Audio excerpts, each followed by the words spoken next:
Good morning, everyone. I got some good mornings. Okay, let me try again. Good morning.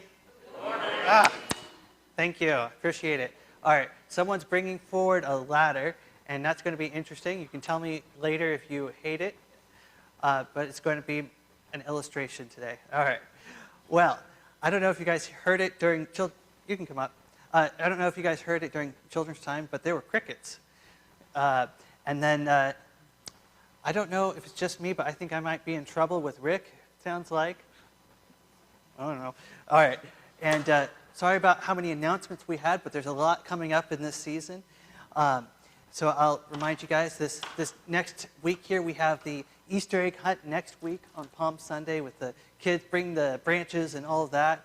And then we have Maundy, Thursday service on Thursday. And that'll be exciting, and a Good Friday. And then the next Sunday on Easter, we'll have our sunrise service down at the park, come back here for breakfast, and then have our regular service. As many of those things as you are able and willing to be a part of, I would invite you to come join us for that, because it is going to be quite a blast, let me tell you that. There's nothing quite like the Easter season.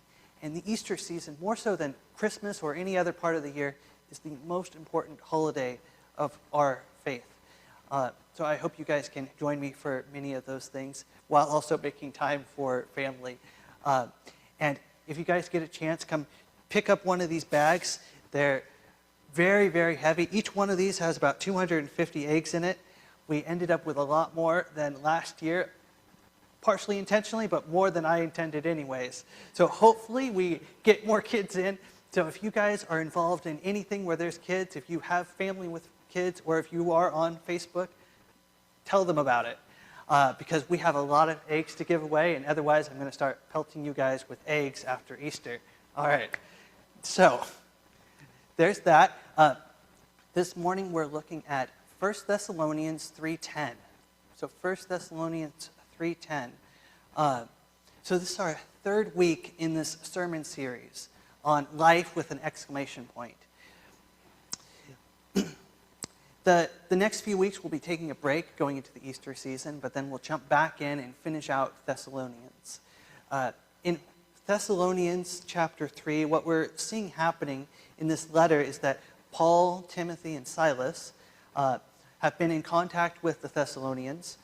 They've gone back after being run out of town, at least Timothy has, and he's given a good report to Paul, so now they're writing a letter. They're undergoing persecution there. As you can imagine, there's a lot of people that are not happy that there are Christians in Thessalonica. There's maybe a couple dozen people that have become Christians, and they've only been Christians for a couple months. But at the same time, they have Paul as their pastor, and they have the gospel, and they've been Jewish their whole life or familiar. So they have a good start, good running start there. So the verse 10 here, I'm going to read it. It says, "Night and day we pray most earnestly that we may see you once again and supply what is lacking in your faith." Paul has waited as long as he could to find out what is going on with the Thessalonians, as we read in verses 3 to 5. He says, "So that no one would be disturbed by these afflictions. For you yourselves know that we have been destined for this. For indeed, when we were with you, we kept telling you in advance that we were going to suffer affliction. And so it came to pass, as you know, for this reason, when I could endure it no longer, I also sent to find out about your faith, for the fear that the tempter might have tempted you, and our labor would be in vain." He was worried that the Thessalonians had such a little new faith that they would not be Christians when he returned, that they would have forgotten all that they had learned. So this question that I want to ask you this morning is this: in what ways is your faith actually moving? What way is your faith actually moving? So that first point there is this. Faith that moves is hungry. One thing that I like to do when I'm writing sermons is to create my own translation of the text I'm using. So in this case, it's originally in Greek. So our Pew Bibles, it's more accurate than what I would translate, of course. But there's different nuances that come out. I try to preserve more of the Greek, but it doesn't necessarily read as well in English. But I want to read that to you because I think it's kind of fun.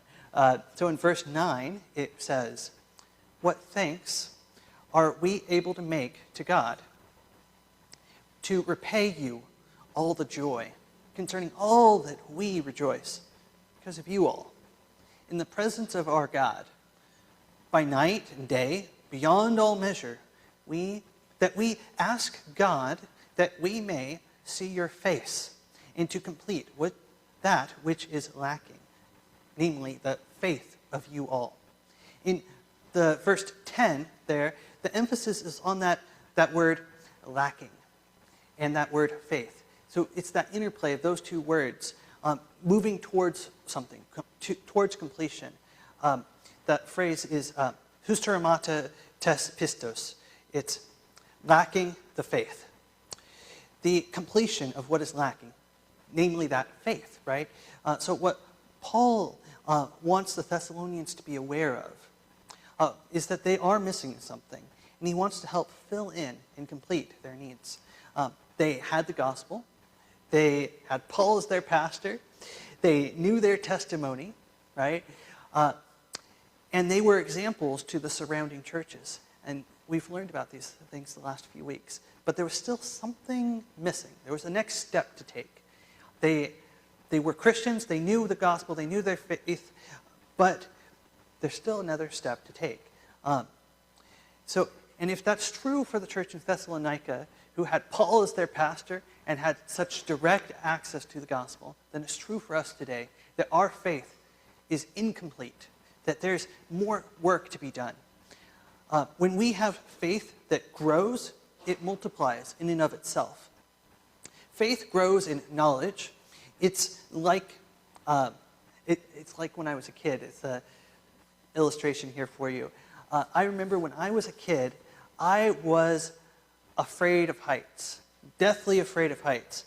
So I remember one time we were staying at a hotel, and the steps were, like the railing and the hallway was outside, and it was at a very slight angle, to get the rain to fall off. I was clinging to the wall, moving along.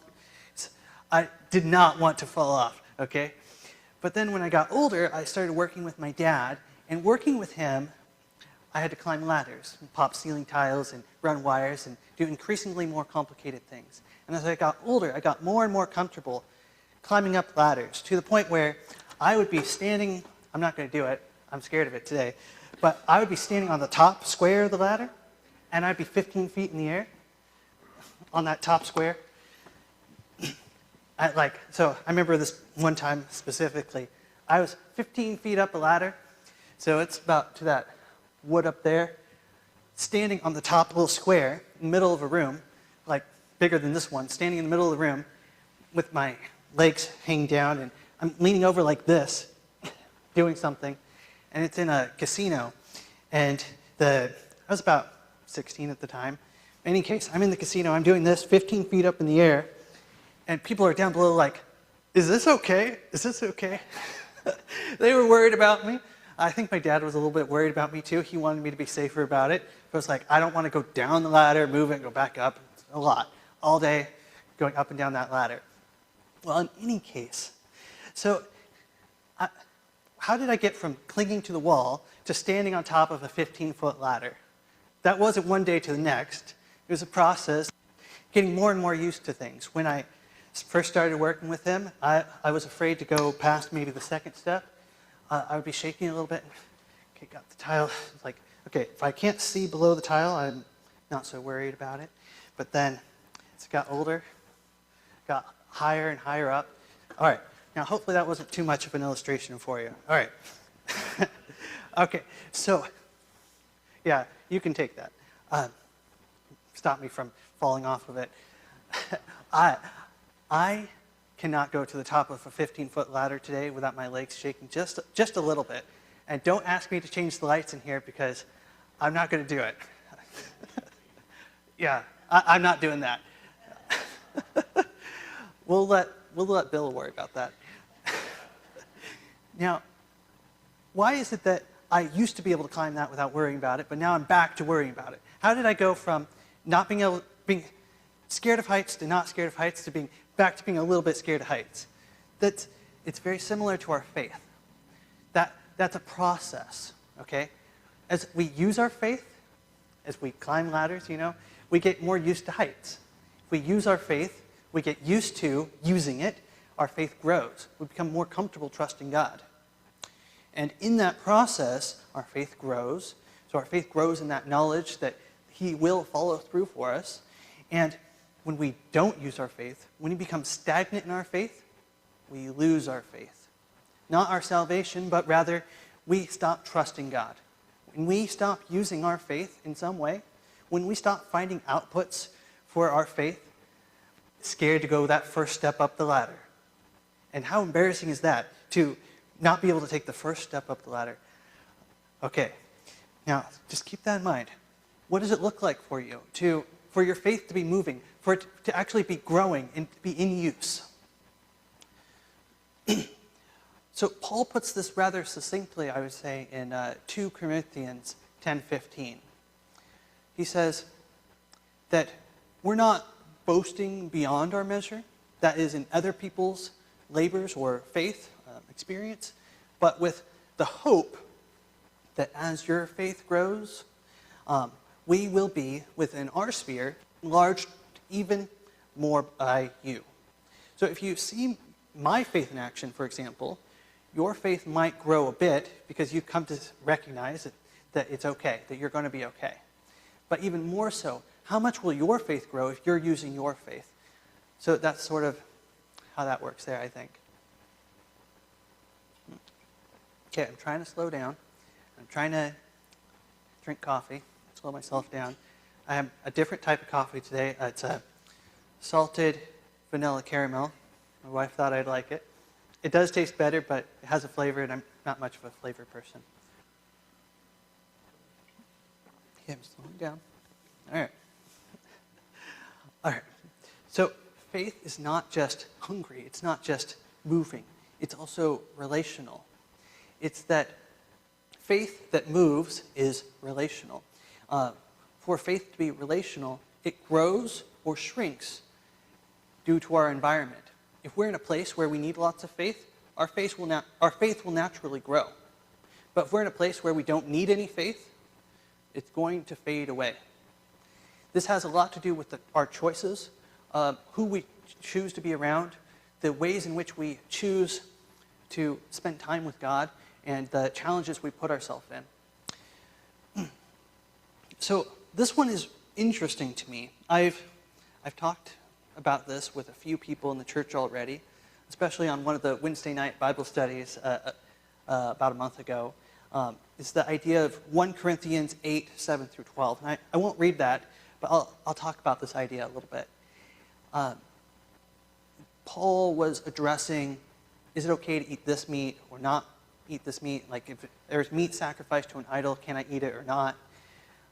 The conclusion of which is basically that it's fine as long as you believe it's fine. Because it's a heart issue, not that eating meat sacrificed to an idol will actually do anything to you, right? That's what Paul gets at in that section. And it's very similar to many different issues today. If you believe watching a certain TV show is sinful and then you go ahead and do it anyways, you're sinning. If you believe listening to certain songs is sinful or saying certain words is sinful and you do it, then you are sinning against God. But for the person sitting right next to you, that might not be true. Because it's about your heart and where you are at in your heart, and your relationship to God. Of course, many things are sins. Don't get me wrong there. But say, here's an absurd example. Petting a cat. I love this example. If you think petting a cat is somehow sinful, like cats are devil spawn or something, I don't know, and you choose to go ahead and pet a cat, you're sinning. Everyone else thinks it's fine, they're fine. All right, now, if there was someone in our church that believed petting a cat was sinful, and then you knew that, and you specifically went up to them, brought a cat to church, and you were petting it in front of them and saying, look at me, that would be sinful, because it's about the relationship. So when it comes to things like that, we choose to approach it from the heart and from the relationship. If we focus in on the way in which this actually applies to our church, we might think of something like drinking or smoking. Those things are not inherently wrong or sinful for us to do, but for most of us, I'd imagine that they are sinful because there's something in our family history or in our personal experience or so on that would tell us that we should not do those things. So when we approach something like that, something relational, the way in which we live out our faith in God must be in a way that is gentle and loving towards those in our community. We might have enough faith individually to move a mountain, but if our community is not there with us, then we are creating more discord than anything else. That's something to be aware of as we grow as a church and as we think about things. Faith is very relational, and if we want our community to grow in any way, we need to help each other's faith grow. We call each other out when we recognize that someone is failing to live up to what is best according to God's will, and we try to gently pull them back in to the best way of being. And then when we see someone not living by faith, we can say to that person, have you considered how your faith applies to this thing? But it goes both ways, in which you might have more faith than the person sitting next to you, and you might have less faith than the person sitting next to you. And that's something to be aware of and to work on and grow in. All right.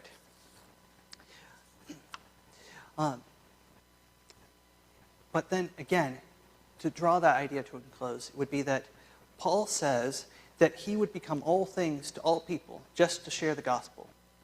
All this is really to say that we are to have enough faith in God to accept the differences between those in our church, to accept each other's differences, and to have enough faith in God that he will work through those differences. So Paul's point is, in verse 10 of Thessalonians here, is not that our faith is bad, but rather that it's incomplete. This is about what is lacking, not what is missing. They're not missing faith, they're lacking some faith. It's not that incomplete faith, it does not equal fake faith. They have real faith. The Thessalonians, they had real faith, they had visible fruits, they had a strong reputation, yet they were still lacking. And if that's true for them, then it's often true for us. Faith that moves is not finished. Faith that moves is not finished. In this life, our faith does not come to a standstill. It is supposed to continue moving. And if it's not moving up, it's moving down.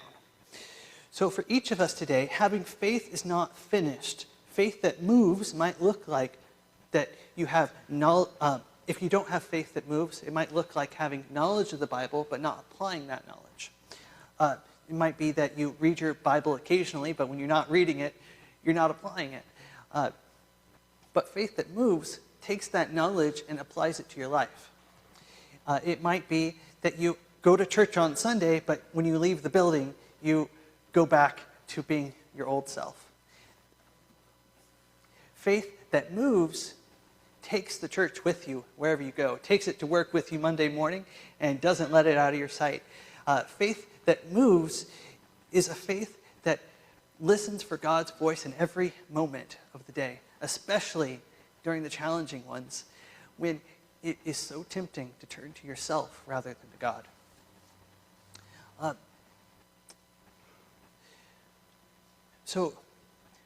This isn't something that we do alone. Our faith, in the sense that it's supposed to be hungry, it's supposed to be relational, and it's supposed to not be complete. It's not supposed to be finished in this life. It's supposed to be continually growing and changing. When we have all these things coming up with the Easter events and Palm Sunday, Monday, Thursday, Good Friday, these things, if we do them out of our own will, do them for ourselves.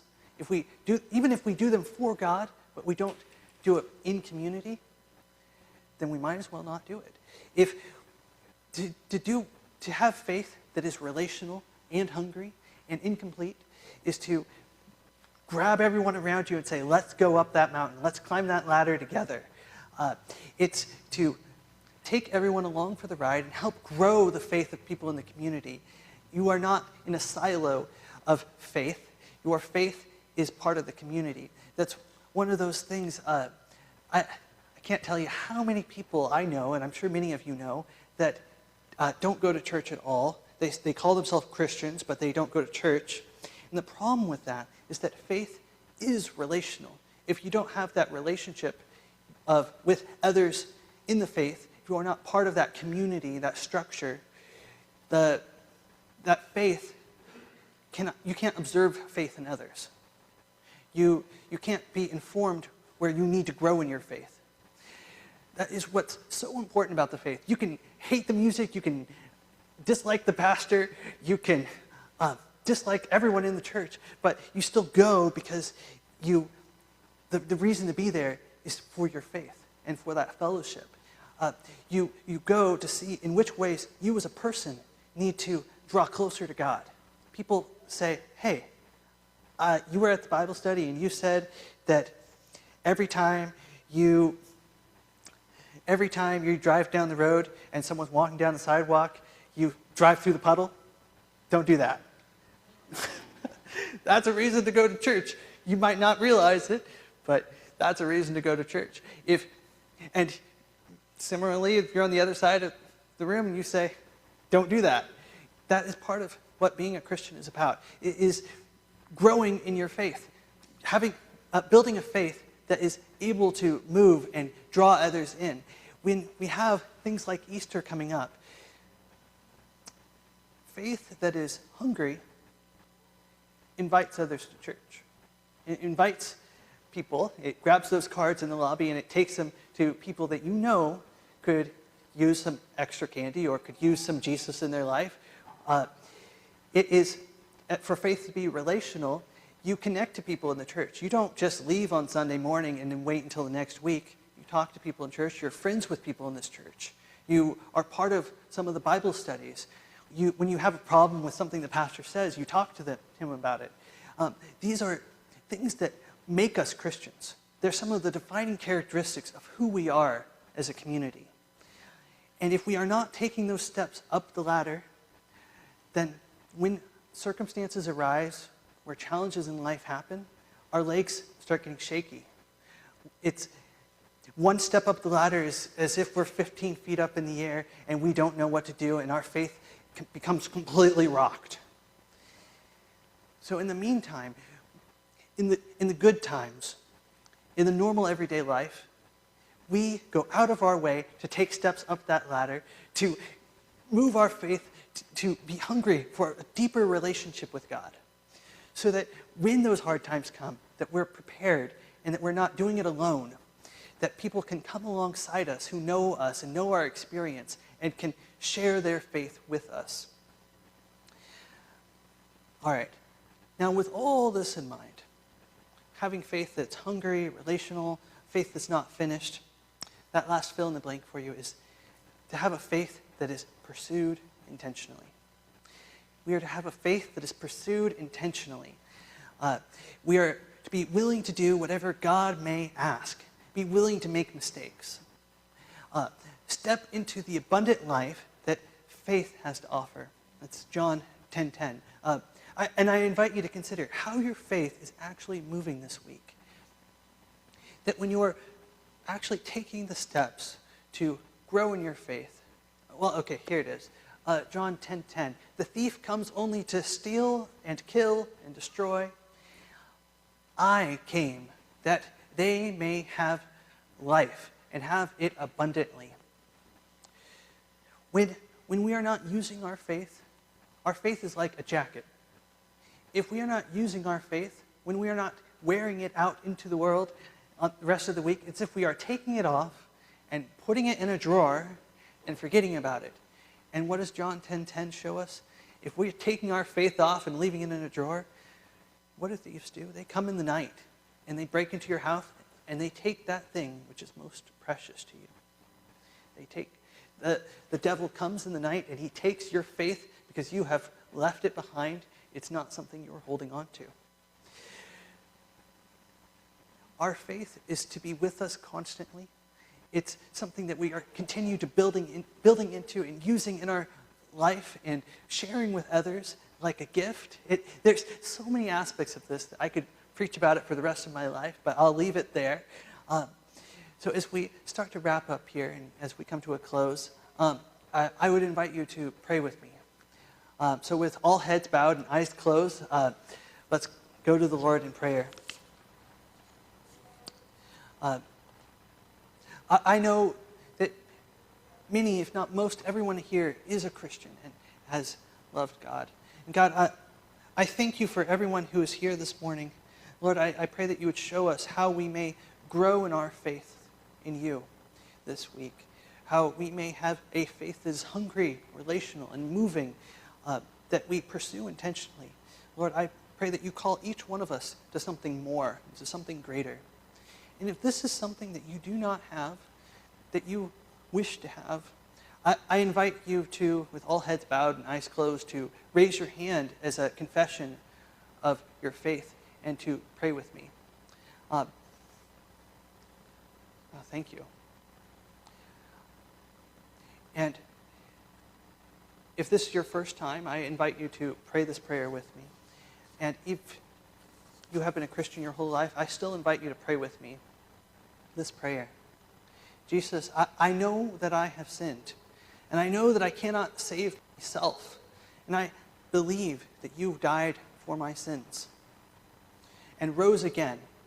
So today I turn from my sin, and I trust in you as my Lord and Savior. In Jesus, I give you my life. And if you prayed that prayer for the first time, I invite you to head to the back of the sanctuary where we can pray with you some more and talk to you. God, thank you for each person in this church, for the faith and the consistency of this community, Lord. And I pray that as we go throughout this next week, moving into the Easter season, that you would remind us of all that you have done for us, God. In your name we pray.